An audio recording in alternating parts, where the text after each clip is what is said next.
இங்க ஒரு பொண்ணோட அம்மாவுமே ஒரு வீட்டுல வேலை செஞ்சுட்டு இருப்பாங்க. அப்ப அந்த வீட்டுல இருக்க பச்சை குழந்தைய தனியா விட்டு வந்தனால அவங்க பொண்ணை பாத்துக்க சொல்லி அனுப்புவாங்க. இந்த பொண்ணுமே அங்க போய் அந்த குழந்தைய பாத்துட்டு இருக்கும் போது திடீர்னு முதலாளி அம்மா இந்த பொண்ணோட அம்மாவை கூப்பிடுவாங்க. ஆனா அந்த பொண்ணோட அம்மா அங்க இல்லாதனால இந்த பொண்ணு என்னன்னு கேட்க போவா. அப்ப அந்த லேடியுமே இந்த பொண்ணை பார்த்துட்டு உங்க அம்மா வரலையா அப்படின்னு கேட்டுட்டு வேகமா வந்து கீழே உடஞ்சிருக்க கண்ணாடி எடுத்து வை அப்படின்னு சொல்லுவாங்க. இந்த பொண்ணுமே அதை எடுத்து வச்சுட்டு இருக்கும் போது அந்த லேடி இந்த பொண்ணை பார்த்து தப்பா பேசுறாங்க.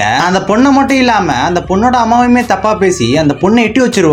அதனால இப்ப இந்த பொண்ணுக்குமே கோவம் வந்து அந்த லேடியை ஓங்கி அப்பிடுவா. பதிலுக்கு அந்த லேடியுமே இந்த பொண்ணோட கழுத்தை பிடிக்க இந்த பொண்ணுமே அவங்களோட கழுத்தை பிடிச்சிருவாங்க. ரெண்டு பேருமே மாத்தி கழுத்து நடிச்சுப்பாங்க. அப்ப அந்த பொண்ணுமே அந்த லேடியை தள்ளி விட அந்த லேடி மண்டை செவுத்துல அடிச்சிருது. அதனால அந்த லேடியுமே மயக்கம் போட்டுறாங்க. இப்ப எல்லாத்தையுமே பார்த்து இந்த பொண்ணுக்குமே பயம் வந்து அவங்க அம்மா கிட்ட போய் நடந்த எல்லாத்தையுமே சொல்லுவா. அவங்களுமே இதை கேட்டுட்டு வேகமா அங்க வந்து பார்க்கும்போது அந்த லேடி இறந்து போயிருப்பாங்க. அதனால அவங்க அம்மாக்குமே கோவம் வந்து அந்த பொண்ணை பயங்கரமா அடிக்க ஆரம்பிச்சிருவாங்க. உடனே அவங்க அம்மா அந்த பொண்ணு அங்கிருந்து போக சொல்லிட்டு போலீஸ்க்குமே கால் பண்ணிடுவாங்க. இப்ப போலீஸ் வந்து பார்க்கும்போது அந்த லேடி தூக்குமாடி இறந்து போன மாதிரி இருக்கும். ஆனா அந்த போலீஸ் அந்த லேடி கழுத்துல இருக்க காயத்தை பார்த்துட்டு இது சூசைடு இல்ல, இது ஒரு கொலை அப்படின்னு கண்டுபிடிச்சிடுறாரு. அப்ப அந்த வீட்டுல இருக்க ஒவ்வொருத்தரா விசாரிக்கும் போது அந்த கொலையை அந்த பொண்ணு தான் பண்ணிருக்கா அப்படின்னு ஈஸியா கண்டுபிடிச்சிடுறாரு. ஆக்சுவலா இந்த பொண்ணு வேற யாருமே இல்ல, இந்த வீட்டு முதலாளிக்கு பிறந்த பொண்ணு தான் இந்த பொண்ணு. இப்ப போலீஸுமே இந்த பொண்ணை அவங்க அம்மாவை அரெஸ்ட் பண்ணிட்டு போறாங்க. ஆனா அடுத்த நாள் பார்க்கும்போது அந்த லேடியோட பாடியை போஸ்ட்மார்ட்டம் பண்ண டாக்டர் அந்த லேடி சாதாரணமா சாகல, அவங்க உடம்புல யாரோ பாய்சன் இன்ஜெக்ட் பண்ணிருக்காங்க அப்படின்னு சொல்றாரு. அதனால இந்த போலீஸுமே அந்த கேஸை ரொம்ப தீவிரமா விசாரிக்க ஆரம்பிக்கிறாரு. கடைசியில இந்த கொலையை யார் தான் பண்ணா அப்படின்னு பார்க்கும்போது அந்த போலீஸ் அந்த கொலையை பண்ணிருப்பாரு.